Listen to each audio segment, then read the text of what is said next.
Everyone welcome back to JSSC with Anand. आज हम लोग पढ़ने वाले हैं झारखंड के महत्वपूर्ण तीन आपका अवार्ड। ठीक है, और इस अवार्ड से सम्मानित व्यक्ति के बारे में जानेंगे, किस क्षेत्र में उसको सम्मानित किया गया है उसके बारे में जानेंगे, एंड कब किया गया इसको जानेंगे। ठीक है, यानी कि आज की क्लास में आपको तीन चीज़ को ध्यान रखना है, किस क्षेत्र में दिया गया है, कब दिया गया है और किसको दिया गया है। ठीक है, इन तीन चीज़ को आप लोग ध्यान रखेंगे और आज हम लोग इस तीन टॉपिक को कवर करेंगे और यहाँ से आपके एग्जाम में प्रश्न जरूर देखने को मिलेगा। ठीक है, जैसे कि आपका जो सीजीएल का एग्जाम कैंसिल हुआ था इसमें भी पूछा गया था, इस बार जो जेपीएससी का एग्जाम हुआ इसमें भी प्रश्न बना था। ठीक है, तो कुछ इस प्रकार से हम डेटा को यहाँ पे कलेक्ट करके रखे हैं जो कि आप लोग एक बार रीड कर लीजिएगा तो शायद आपको याद हो जाएगा। ठीक है, और अगर ये आपको याद हो जाता है तो आप ये प्रश्न को यहाँ से कन्फर्म कर लीजिएगा। ठीक है, तो चलिए सबसे पहले इसको देखने से पहले हम लोग प्रीवियस ईयर को देख लेते हैं कि पैटर्न क्या रहता है एग्जाम में प्रश्न पूछने का इस टॉपिक से। ठीक है, तो आज का जो पहला प्रश्न है फ्रेंड्स, आपके सामने स्क्रीन पे दिख रहा होगा कि डॉक्टर जानूम सिंह सोई को किस क्षेत्र में पद्मश्री 2023 से सम्मानित किया गया है। ये एग्जाम ये पूछा, इसको देखिए अवार्ड मिला कब था 2023 में, पूछा कब गया है 2024 में। ठीक है, तो इस चीज़ पे आप लोग ध्यान रखेंगे और अभी जो एग्जाम होने वाला है इससे पीछे यानी कि 3-4 साल पीछे का भी प्रश्न पूछा जा सकता है आप सबसे। ठीक है, तो चलिए मैं देखता हूँ सबसे पहले इसका राइट आंसर की क्या हो जाएगा। तो फ्रेंड्स अगर मैं इसके राइट आंसर की बात करूँ तो इसको मैं क्लास में कई बार डिस्कस किया हूँ, इसका राइट आंसर आपका ऑप्शन नंबर सी हो जाएगा जो कि जेपीएससी पीटी 2024 में पूछा गया था। ठीक है, एंड अगर सेकंड प्रश्न की मैं बात करूँ फ्रेंड्स कि सेकंड प्रश्न आपका कौन सा है, तो सेकंड प्रश्न आप लोग यहाँ पे देख पा रहे होंगे कि समाज सेवा के क्षेत्र में योगदान के लिए निम्न में से किसे पद्मश्री से सम्मानित किया गया। ठीक है, पद्मश्री से सम्मानित किया गया है किस क्षेत्र में फ्रेंड्स, तो आप लोग यहाँ पे देख पा रहे होंगे समाज सेवा के क्षेत्र में। ठीक है, इन सभी प्रश्नों को अभी हम दिखाएंगे जो डेटा में कलेक्ट करके रखा हूँ उसमें। तो समाज सेवा के क्षेत्र में जो है पद्मश्री मिला था, किसको मिला था फ्रेंड्स, अगर मैं इसकी राइट आंसर की बात कर जाऊँ तो इसका राइट आंसर आपका अशोक भगत हो जाएगा। ठीक है,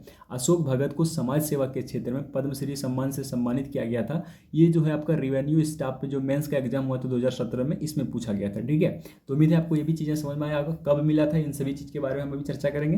क्वेश्चन नंबर 4 देखेंगे आप लोग कि शैलेश कुमार बंदोपाध्याय को किस क्षेत्र में पद्म भूषण से सम्मानित किया गया था। ठीक है, पद्मश्री हम लोग देखिए अभी पद्म भूषण को देखते हैं, तो इसका राइट आंसर अगर मैं बात करूं फ्रेंड्स तो इसका जो राइट आंसर होगा ऑप्शन नंबर ये हो जाएगा, चिकित्सा एवं सार्वजनिक स्वास्थ्य के लिए। ठीक है, तो आप कह सकते हैं कि चिकित्सा के क्षेत्र में शैलेश कुमार बंदोपाध्याय को पद्म भूषण से सम्मानित किया गया था। कब किया गया था फ्रेंड्स, एसआई मेंस 2017। ठीक है, एसआई मेंस 2017 के एग्जाम में इस प्रश्न को पूछा गया था।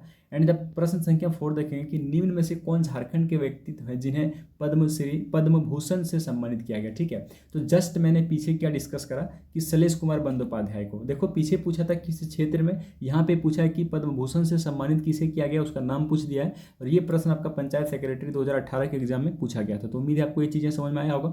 नेक्स्ट देखिए प्रश्न संख्या 5 कि इनमें से कौन पद्मश्री पुरस्कार से सम्मानित नहीं किए गए। ठीक है, ये जो ऑप्शन दिख रहा है आप सबको, इनमें से कौन ऐसा व्यक्ति है जिसको पद्मश्री से सम्मानित नहीं किया गया है। तो जस्ट मैंने पीछे क्या डिस्कस करा कि शैलेश कुमार बंदोपाध्याय को पद्म भूषण से सम्मानित किया गया, ना कि पद्मश्री से। ठीक है, तो इसको ध्यान रखेंगे। ये जेपीएससी पीटी 2016 का प्रश्न है। ठीक है, यानी कि 6 जेपीएससी में पूछा गया था। आगे बढ़िए क्वेश्चन नंबर 7 की ओर कि 2013 को भारत सरकार ने पर्वतारोहण के क्षेत्र में उनकी उपलब्धियों के लिए पद्मश्री से सम्मानित किया गया था, उस व्यक्ति का नाम क्या है। ठीक है, यानी कि पर्वतारोही रह चुकी आपका प्रेमलता अग्रवाल, जिसे जो है 2013 में भारत सरकार के द्वारा जो है क्या किया गया था, पद्मश्री सम्मान से सम्मानित किया गया था। ठीक है, देखिए ये किया कब गया था 2013 में, प्रश्न कब बनाया 2017 में, यानी कि 4 साल बाद भी, यानी कि 4 साल पीछे का भी प्रश्न पूछा जा रहा है। ठीक है, आगे बढ़िए क्वेश्चन नंबर 7 की ओर कि किस क्षेत्र में अशोक भगत ने 2015 में पद्मश्री का पुरस्कार जीता है। ठीक है, किस क्षेत्र में, तो यहाँ पे देखो तीन चीज आपको समझ में आ रहा होगा कि 2015 में अशोक भगत को किस क्षेत्र में, तो आपको आंसर क्या कर जाना है। तो अशोक भगत को फ्रेंड्स अगर मैं बात करूँ पद्मश्री को लेके 2015 में, तो इसको जो है किस क्षेत्र में, समाज सेवा के क्षेत्र में। ठीक है, समाज सेवा के क्षेत्र में तो आप कह सकते हैं सामाजिक कार्य में जो है इसको पद्मश्री मिला था 2015 में, और ये प्रश्न पूछा SIPT 2017 में। ठीक है, आगे बढ़िए क्वेश्चन नंबर 8 की ओर कि सन 2016 में किस खिलाड़ी को पद्मश्री से सम्मानित किया गया। ठीक है, 2016 की बात हो रही है, पद्मश्री से किसे सम्मानित किया गया है, तो 2016 में जो है दीपिका कुमारी को। ठीक है, जो कि आर्चरी की खिलाड़ी है, और दीपिका कुमारी को 2016 में पद्मश्री सम्मान से सम्मानित किया गया है, जो कि प्रश्न पूछा था जेपीएससी पीटी 2016 में, यानी कि 6 जेपीएससी में इस प्रश्न को भी पूछा गया था। ठीक है, बाकी MS धोनी की अगर मैं बात करूँ फ्रेंड्स, तो MS धोनी को भी पद्मश्री से सम्मानित किया गया है 2009 में। ठीक है, इसके बारे में भी आपको प्रश्न आगे देखने को मिल सकता है। आगे देखिए क्वेश्चन नंबर 9 कि भारत सरकार ने दीपिका कुमारी को नागरिक सम्मान पद्मश्री पुरस्कार से कब सम्मानित किया गया था। तो मैंने पीछे जस्ट क्या डिस्कस करा, अभी एक प्रश्न दिखाया आप सबको कि 2016 में किसको दिया गया था, दीपिका कुमारी। यहाँ पे दीपिका कुमारी का नाम लिख के पूछ रहा है कि इसको मिला कब था, तो आपका राइट आंसर क्या हो जाएगा, 2016 हो जाएगा। ये प्रश्न आपका पंचायत पंचायत सेक्रेटरी 2018 के एग्जाम में पूछा गया था। ठीक है, तो उम्मीद है आपके एग्जाम में भी यहाँ से एक ना एक प्रश्न देखने को मिलेगा। क्वेश्चन नंबर 10 देखेंगे आप लोग, किस वर्ष महेंद्र सिंह धोनी को खेल के क्षेत्र में पद्म भूषण सम्मान से सम्मानित किया गया था। ठीक है, तो अगर मैं बात करूँ फ्रेंड्स महेंद्र सिंह धोनी के बारे में, यहाँ पे पद्म भूषण है तो आप लोग ध्यान देंगे और कंफ्यूज क्रिएट ना हो आपके अंदर, इसके लिए आपको क्या करना है, इस पीडीएफ को जरूर आप लोग एक बार रीड कर लीजिएगा, क्योंकि महेंद्र सिंह धोनी को पद्मश्री भी मिल चुका है और पद्म भूषण भी मिल चुका है। ठीक है, तो पद्म भूषण जो है महेंद्र सिंह धोनी को कब मिला था, ये आपका राइट आंसर हो जाएगा 2018 में। ठीक है, 2018 में पद्म भूषण महेंद्र सिंह धोनी को मिला था। ये प्रश्न जो पूछा गया था जेएसएससी सीजीएल का एग्जाम जो कैंसिल हो चुका है। ठीक है, और खास करके महेंद्र सिंह धोनी के बारे में आप लोग जरूर याद रखेंगे, क्योंकि महेंद्र सिंह धोनी से रिलेटेड 2 प्रश्न पूछा था जेएसएससी सीजीएल में कि आईसीसी 2011 में जो वर्ल्ड कप हुआ था किसके कप्तानी में जीता था, तो महेंद्र सिंह धोनी के कप्तानी में। ठीक है, इस चीज को ध्यान रखेंगे। एंड क्वेश्चन नंबर आप लोग चलिए 11 की ओर बढ़ते हैं। यहाँ पे प्रश्न जो है आपका जो विधायक उत्कृष्ट पुरस्कार है, यानी कि बिरसा मुंडा विधायक उत्कृष्ट पुरस्कार, इससे सम्मानित व्यक्ति, ठीक है, जो कि आपका प्रश्न 11 में लिखा है कि 2016 में झारखंड के सर्वश्रेष्ठ विधायक पुरस्कार किसने प्राप्त किया था। ठीक है, तो इसका राइट आंसर की अगर मैं बात करूँ फ्रेंड्स तो स्टीफन मरांडी जो है, इसी को सबसे जो है आपका सर्वश्रेष्ठ विधायक पुरस्कार मिला था 2016 में। अकॉर्डिंग टू प्रश्न, ये प्रश्न पूछा था 2 एग्जाम में, जेपीएससी पीटी 2016 में भी पूछा है और एसआई पीटी 2016 में भी पूछा है। ठीक है, उस टाइम के एक करंट प्रश्न था, यानी कि करंट अफेयर आप बोल सकते हैं, तो 2016 में पूछा गया। ठीक है, आगे चलिए, आगे देखते हैं हम लोग क्वेश्चन नंबर 12, यानी कि आज का अंतिम प्रश्न जो प्रीवियस ईयर का है, ये भी आपका विधायक उत्कृष्ट पुरस्कार से संबंधित है, बिरसा मुंडा। इसमें लिखा है कि 2015 में झारखंड राज्य विधानसभा में 15वें स्थापना दिवस के अवसर पर, ठीक है, यानी कि झारखंड राज्य विधानसभा का गठन कब हुआ था, जिसको पता होगा आप लोग जरूर एक बार कमेंट बॉक्स में जाकर कमेंट कर दीजिएगा फ्रेंड्स कि झारखंड विधानसभा का गठन कब हुआ था। और झारखंड विधानसभा गठन के दिन ही जो है इस अवार्ड को दिया जाता है। ठीक है, जो कि विधायकी के क्षेत्र में सबसे अच्छा कार्य करता है उसको, राइट। तो अगर मैं बात करूँ फ्रेंड्स इस प्रश्न का, तो इसका राइट आंसर आपका प्रदीप यादव हो जाएगा। ठीक है, प्रदीप यादव याद रखेंगे।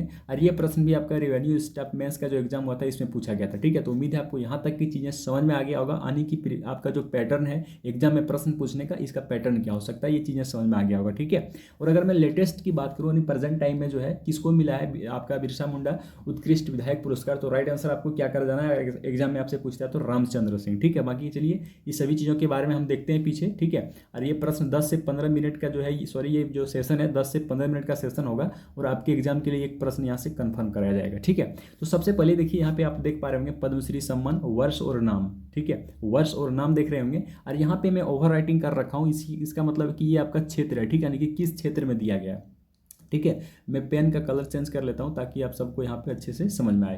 तो देखेंगे आप लोग यहाँ पे कि 1983 यानी कि पद्मश्री सम्मान से सम्मानित व्यक्ति 1983 में जो है खेल के क्षेत्र में सबसे पहले किसे मिला था, तो श्री बहादुर सिंह को मिला था। ठीक है, श्री बहादुर सिंह को मिला था। एक बार जरूर आप लोग वीडियो को पूरा अंत तक देखिएगा एंड एक बार पीडीएफ को रीड कर लीजिएगा, क्लियर हो जाएगा। एंड अगर मैं बात करूँ सेकंड, तब 1990 में जो है प्रेमचंद्र डोगरा को मिला था खेल के क्षेत्र में। 2009 में आपका महेंद्र सिंह धोनी को मिला था पद्मश्री, ये भी खेल के क्षेत्र में। ठीक है, तो इतना चीज क्लियर रखना, खास करके महेंद्र सिंह धोनी को आप लोग जरूर ध्यान में रखेंगे। एंड यहाँ पे एक प्रश्न ऐड हो गया एक्स्ट्रा फ्रेंड्स कि प्रमलता अग्रवाल जो कि प्रश्न एग्जाम में पूछा था, ये पर्वतारोही है, इसको 2013 में पद्मश्री सम्मान से सम्मानित किया गया। ठीक है, एंड अगर बात करेंगे 2016 में इसके बारे में प्रश्न बना था, दीपिका कुमारी को आर्चरी खेल के क्षेत्र में इसको जो है पद्मश्री सम्मान से सम्मानित किया गया, क्लियर है। एंड अगर लेटेस्ट की बात करूं, अभी प्रेजेंट टाइम लेटेस्ट यानी कि रिसेंटली अगर मैं बात करूं तो 2024 में आपको पूर्णिमा महतो, ठीक है, 2024 में पूर्णिमा महतो को खेल के क्षेत्र में पद्मश्री सम्मान से सम्मानित किया गया है। तो ये सभी आपका पद्मश्री सम्मान था जो कि खेल के क्षेत्र में दिया गया था। एंड आगे जब बढ़ेंगे फ्रेंड्स, आपको यहाँ नजर आ रहा होगा टोटल चार है। ठीक है, जिसमें जो है साहित्य और शिक्षा के क्षेत्र में दिया गया। ठीक है, इनमें से जब देखेंगे आप लोग 2017 में बलबीर दत्त को जो है साहित्य और शिक्षा के क्षेत्र में पद्मश्री अवार्ड से सम्मानित किया गया है, जो कि आपको यहाँ पे दिख रहा होगा स्क्रीन पे। ठीक है, और 2018 की मैं बात करूँ तो प्रोफेसर दिगंबर हांसदा, जिसको शिक्षा और साहित्य के क्षेत्र में पद्मश्री अवार्ड से सम्मानित किया गया है। एंड तीसरा मैं बात करूँ तो 2022 में डॉक्टर गिरधारी राम गोंझू, जो कि आपके एग्जाम में प्रश्न पूछा भी गया है, डॉक्टर गिरधारी राम गोंझू को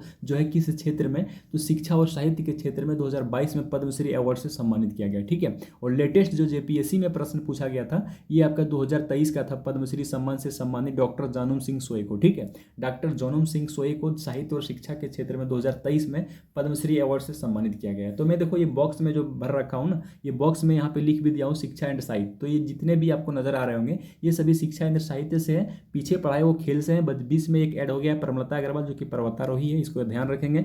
एंड यहाँ पे आगे बढ़ेंगे हम लोग, पद्मश्री सम्मान से सम्मानित और है जो कि आपका देखिए ये सभी कला के क्षेत्र में, ठीक है। छऊ, जब हम छऊ नृत्य पढ़ा रहे थे ना, तो वहाँ भी हम बताए थे कि छऊ नृत्य में जो है, छऊ नृत्य कला में कुछ ऐसे महत्वपूर्ण व्यक्ति हैं जिसे जो है पद्मश्री सम्मान से सम्मानित किया गया है। तो ध्यान रखेंगे आप लोग, 1991 में राजकुमार सुधेंदु नारायण सिंह, ठीक है, सुधेंदु नारायण सिंह के बारे में भी हम बता चुके हैं। इसको कला के क्षेत्र में यानी कि छऊ कला के क्षेत्र में इसको क्या किया गया है, पद्मश्री सम्मान से सम्मानित किया गया, ठीक है। इसको भी ध्यान रखेंगे। सेकंड आगे बढ़ेंगे 2005 में, तो 2005 में गुरु केदारनाथ साहू, गुरु केदारनाथ साहू को जो है कला के क्षेत्र में पद्मश्री सम्मान से सम्मानित किया गया, ठीक है। आगे चलिए, क्वेश्चन बोल रहे हैं 2006 में जो है पंडित श्याम चरण पति, ठीक है, पंडित श्याम चरण पति को भी पद्मश्री अवार्ड से सम्मानित किया गया है। 2008 की अगर मैं बात करूं तो मंगला प्रसाद मोहंती को पद्मश्री अवार्ड से सम्मानित किया गया है। 2010 में आगे बढ़िए, तो 2010 में डॉक्टर रामदयाल मुंडा, ठीक है, डॉक्टर रामदयाल मुंडा को पद्मश्री अवार्ड से सम्मानित किया गया है 2010 में। आगे बढ़ेंगे किस क्षेत्र में फ्रेंड्स, तो यहाँ पे हम लिख दिए हैं कला के क्षेत्र में। ध्यान रखेंगे, आपसे एग्जाम में पूछा जा सकता है कि डॉक्टर रामदयाल मुंडा को किस क्षेत्र में पद्मश्री अवार्ड 2000 से जो है 2010 में सम्मानित किया गया, तो कला के क्षेत्र में, ठीक है। एंड आगे बढ़ेंगे 2012 में, तो पंडित गोपाल प्रसाद दुबे को कला के क्षेत्र में 2012 में पद्मश्री अवार्ड से सम्मानित किया गया है। बहुत ही इंपॉर्टेंट है आपके एग्जाम के लिए, ये सभी जो मैं रीड कर रहा हूँ आपके एग्जाम के लिए, सभी जो है यहाँ पे जितने भी पॉइंट लिखा गया है, हर एक पॉइंट आपके एग्जाम के दृष्टिकोण से बहुत ही महत्वपूर्ण होने वाला है, ठीक है। आगे जब देखेंगे 2017 की में, तो 2017 में मुकुंद नायक को कला के क्षेत्र में जो है पद्मश्री अवार्ड से सम्मानित किया गया है। एंड अगर मैं लेटेस्ट की बात करूँ, आपके एग्जाम में पूछे जाने की चांसेस है, तो 2020 को, ठीक है, इसको आप लोग ध्यान में रखेंगे। 2020 में अगर मैं बात करूँ फ्रेंड्स, तो गुरु शशधर आचार्य एंड मधु मंसूरी हंसमुख, ये दोनों को कला के क्षेत्र में जो है पद्मश्री अवार्ड से सम्मानित किया गया है। और जितने भी व्यक्ति के बारे में यहाँ पे मैं बात कर रहा हूँ, सभी जो है झारखंड राज्य से जो है संबंधित व्यक्ति है, ठीक है, यानी कि सभी जो है झारखंड के रहने वाले हैं। एंड आगे जब बढ़ेंगे फ्रेंड्स, यानी कि आज जो है हम देखेंगे इस स्लाइड का अंतिम 2 पॉइंट, 1958 में डॉक्टर बलराज निझवार, ठीक है, 1958 में डॉक्टर बलराज निझवार को, और 2000 में डॉक्टर परशुराम मिश्रा को जो है इंजीनियरिंग एंड साइंस, आप कह सकते हैं कि टेक्नोलॉजी के क्षेत्र में इन दोनों को जो है पद्मश्री अवार्ड से सम्मानित किया गया, ठीक है। उम्मीद है आपको ये स्लाइड समझ में आ गया होगा। स्लाइड एज इट इज ऐसे ही आपको टेलीग्राम ग्रुप में अपलोड कर दिया जाएगा, जिसका लिंक आपको कमेंट बॉक्स में ड्रॉप कर दिया गया, आप जाके वहाँ पे क्लिक करके ज्वाइन कर सकते हैं, ठीक है। आगे चलिए, पॉइंट नंबर यहाँ से आप डिस्कस करते हैं कि यहाँ भी आपका पद्मश्री है। ये पद्मश्री देखिए, बाकी पद्म भूषण से सम्मानित व्यक्ति जो महत्वपूर्ण है, जो कि आपका सीजीएल में पूछा भी गया था, ठीक है। जब पद्मश्री सम्मान यहाँ पे अगर मैं बात करूँ, तो 2015 में आपका अशोक भगत, जिससे एग्जाम में प्रश्न बना गया है, ठीक है, पूछा भी गया है, तो 2015 में अशोक भगत को पद्मश्री सम्मान से सम्मानित किया गया है समाज सेवा के क्षेत्र में। एंड 2019 की अगर मैं बात करूं, तो जमुना टुडू और बुल्लू इमाम, ठीक है, जमुना टुडू और बुल्लू इमाम को जो है समाज सेवा के क्षेत्र में 2019 में पद्मश्री अवार्ड से सम्मानित किया गया है। आगे चलिए, ये जो आपका लेटेस्ट यानी कि रिसेंट के हैं, ये इनको याद रखेंगे आप लोग, ठीक है। ये 2 चीज़ों को आप लोग याद रखना फ्रेंड्स, 2021 में छुटनी देवी को डायन प्रथा के क्षेत्र में यानी कि समाज सेवा के क्षेत्र में इसको जो है पद्मश्री अवार्ड से सम्मानित किया गया है। आगे जब देखेंगे 2024 जो कि रिसेंटली है, चामी मुर्मू, ठीक है, चामी मुर्मू को भी समाज सेवा के क्षेत्र में 2024 में पद्मश्री अवार्ड से सम्मानित किया गया, ठीक है। ये था आज का पद्मश्री सम्मान से संबंधित कुछ महत्वपूर्ण पॉइंट। एंड 2 बचता है आपका 2019 और 2016 में, जिसमें 2019 में डॉक्टर श्याम प्रसाद मुखर्जी, 2019 में आपका डॉक्टर श्याम प्रसाद मुखर्जी और 2016 में सीमन उरांव, ठीक है। तो 2019 में जो श्याम प्रसाद मुखर्जी थे, इसको स्वास्थ्य के क्षेत्र में दिया गया था पद्मश्री अवार्ड। एंड सीमन उरांव से संबंधित बहुत एग्जाम में प्रश्न बना है, मैं आज उतना प्रश्न नहीं ऐड किया हूं, ठीक है। ये सभी प्रश्न एग्जाम में सीमन उरांव से लगभग हमको लगता है 5 से 7 बार एग्जाम में रिपीट किया गया प्रश्न को, ठीक है। तो सीमन उरांव को पर्यावरण के क्षेत्र में पद्मश्री अवार्ड से सम्मानित किया गया। तो ये था आपका पद्मश्री अवार्ड से सम्मानित कुछ महत्वपूर्ण पॉइंट, जो कि आपके एग्जाम में पूछा जा सकता है। एंड आगे बढ़ेंगे हम लोग पद्म भूषण सम्मान से सम्मानित, ठीक है। तो पद्म भूषण सम्मान से सम्मानित की अगर मैं बात करूँ फ्रेंड्स, तो मुझे थोड़ा इसमें कंफ्यूज क्रिएट है, एक बार आप लोग जरूर देख लीजिएगा, ठीक है, जिसको व्यापार और उद्योग के क्षेत्र में आपका पद्म भूषण अवार्ड से सम्मानित किया गया था। बाकी 2010 में देखेंगे आप लोग शैलेश कुमार बंदोपाध्याय को चिकित्सा के क्षेत्र में दिया गया था आपका पद्म भूषण अवार्ड, जो कि आपका एग्जाम में प्रश्न में पूछा गया था, ठीक है। और 2018 की मैं बात करूँ फ्रेंड्स, तो 2018 में आपका महेंद्र सिंह धोनी, ठीक है, MS धोनी, कौन नहीं जानता है इसको, जिसे जो है महेंद्र सिंह धोनी को पद्म भूषण सम्मान से सम्मानित किया गया था 2018 में। जो प्रश्न आपका जो क्षेत्र हो जाएगा खेल के क्षेत्र में, और ये प्रश्न सीजीएल के एग्जाम में पूछा गया था, ठीक है, जो एग्जाम कैंसिल हुआ आपका। एंड अगर मैं बात करूँ फ्रेंड्स 2019 के बारे में, तो 2019 में जो है श्री कड़िया मुंडा, जो कि आपका सांसद रह चुके कड़िया मुंडा, इसको राजनीतिक के क्षेत्र में पद्म भूषण से सम्मानित किया गया था, ठीक है। तो ये कुछ महत्वपूर्ण आपका पद्मश्री और पद्म भूषण से जो महत्वपूर्ण पॉइंट आपके एग्जाम में बन सकता है प्रश्न, ये था, ठीक है। बाकी आगे हम लोग देखेंगे, आगे आपको जो देखने को मिलेगा फ्रेंड्स, झारखंड उत्कृष्ट विधायक पुरस्कार। आपसे हम क्या बताए थे कि झारखंड विधानसभा का जो गठन आपका जो स्थापना हुआ था, कब हुआ था, ये आप लोग जरूर कमेंट कीजिएगा। बाकी यहाँ आपके प्रश्न है फ्रेंड्स, इसको देख लीजिए एक बार, ठीक है, आपसे पूछ सकता है एग्जाम में। ये देखिए यहाँ पे खास करके आप लोग 2009, 2014, ठीक है, मैं इसको अंडरलाइन कर देता हूँ, 2009, 2014 और उसके बाद आपका 2019, ये 3 जो ईयर है आप याद रखेंगे। 5-5 साल का डिफरेंस है, 2009 में 5 जोड़ेंगे तो 2014, 2014 में 5 जोड़ेंगे तो 2019, ठीक है। यानी कि 3 ऐसा साल था जिसमें किसी भी विधायक को बिरसा मुंडा उत्कृष्ट विधायक पुरस्कार से सम्मान नहीं किया गया था, ठीक है। बाकी के जो ईयर बच जाते हैं, उस प्रत्येक साल जो है किसी न किसी विधायक को जो है उत्कृष्ट बिरसा मुंडा पुरस्कार दिया जाता है, ठीक है। और अगर मैं बात करूं फ्रेंड्स इस पॉइंट को लेके, तो इस पॉइंट से संबंधित प्रश्न एग्जाम में बना था कि बिरसा मुंडा उत्कृष्ट विधायक पुरस्कार जो दिया जाता है उसमें कितना राशि सम्मान के रूप में कितना राशि दिया जाता है, ठीक है। तो राज्यपाल के द्वारा आप ध्यान रखेंगे 51,000 जो है राज्यपाल के द्वारा दिया जाता है। और इस बार अगर मैं बात करूँ फ्रेंड्स 2023 के, तो 2023 में राज्यपाल तो 51,000 दिए ही थे, साथ साथ में आपका हेमंत सोरेन भी 21,000 रुपये दिए थे, ठीक है। आपका बिरसा मुंडा उत्कृष्ट विधायक पुरस्कार में सम्मान के रूप में सम्मानित किया गया था। तो राज्यपाल के द्वारा ध्यान रखेंगे 51,000, और इस बार जो हेमंत सोरेन ने दिया था उसने 21,000 दिया था, ठीक है। तो आप ध्यान रखेंगे इस चीज़ को, एंड आपके एग्जाम में यहाँ से प्रश्न बन सकता है। बाकी हम लोग देखते हैं कि 2001 में किसको मिला था, यानी कि सबसे पहले किसको मिला था, तो डॉक्टर विशेश्वर खान को, ठीक है। डॉक्टर विशेश्वर खान को मिला था सबसे पहले बिरसा मुंडा उत्कृष्ट विधायक पुरस्कार, इसको ध्यान में रखेंगे, ठीक है। एंड एग्जाम में प्रश्न पूछा था आपका 2015 और 16 से, इसको भी आप लोग थोड़ा सा देख लीजिएगा, ठीक है। बाकी चांसेस है आपको 2020, 21, 22 और 23, यानी कि यहाँ से एक ना एक प्रश्न देखने को मिल सकता है, ठीक है। तो आप ध्यान रखेंगे, प्रश्न में हमको अब दिखा चुके हैं आप सबको कि 2015 में प्रदीप यादव को मिला था, 2016 में स्टीफन मरांडी को मिला था, ठीक है। अगर मैं बात करूँ फ्रेंड्स रिसेंटली का, तो 2021 आप यहाँ से ध्यान देंगे आप लोग 2020, 21, 22, 23, ठीक है। बाकी उतना चीज़ याद नहीं करना है। तो 2020 में आपका नलिन सोरेन को, 2021 में रामचंद्र चंद्रवंशी को, 2022 में आपका विनोद कुमार सिंह को, 2023 में रामचंद्र सिंह को, ठीक है। तो देखिए 2021 में आपका रामचंद्र चंद्रवंशी और 2023 में रामचंद्र सिंह, दोनों को ध्यान रखेंगे, दोनों का नेम जो है सेम मैच करता है, तो कंफ्यूज क्रिएट नहीं करना है। और 2023 के लिए आपको क्या याद रखना है, रामचंद्र सिंह याद रखना है, ठीक है। और बाकी इन सभी जो पॉइंट हम डिस्कस किए, इन सभी पॉइंट से ही संबंधित सभी प्रश्न पूछा गया था। तो उम्मीद है आपको ये चीज़ें समझ में आया होगा। चलिए हम लोग फिर मिलते हैं, ठीक है, किसी दूसरे वीडियो के साथ। हो सकता है आज मैं वीडियो अपलोड करूंगा एक, ठीक है। और फिर हम लोग उस वीडियो में क्या देखने वाले हैं, तो झारखंड में जो आपका जनजातीय विद्रोह हुआ था, उस विद्रोह के बारे में जानेंगे। वहां से भी आपके एग्जाम में प्रश्न पूछा जा सकता है, ठीक है। तो उम्मीद है आपको ये सेशन पसंद आया, सेशन पसंद आया तो सेशन को लाइक कर दीजिएगा, चैनल पर नहीं तो चैनल को सब्सक्राइब कर लीजिएगा, ठीक है। अगर पीडीएफ चाहते हैं तो आप लोग टेलीग्राम ग्रुप ज्वाइन कर जाइएगा, जिसका लिंक हम बता दिए हैं, आपका कमेंट बॉक्स में ड्रॉप कर दिया गया, ठीक है। तो चलिए फ्रेंड्स मिलते हैं फिर किसी दूसरे वीडियो के साथ, तब तक के लिए बाय बाय, चेक कर अपना ख्याल है, अपने तैयारी मस्त और बेस्ट रहें।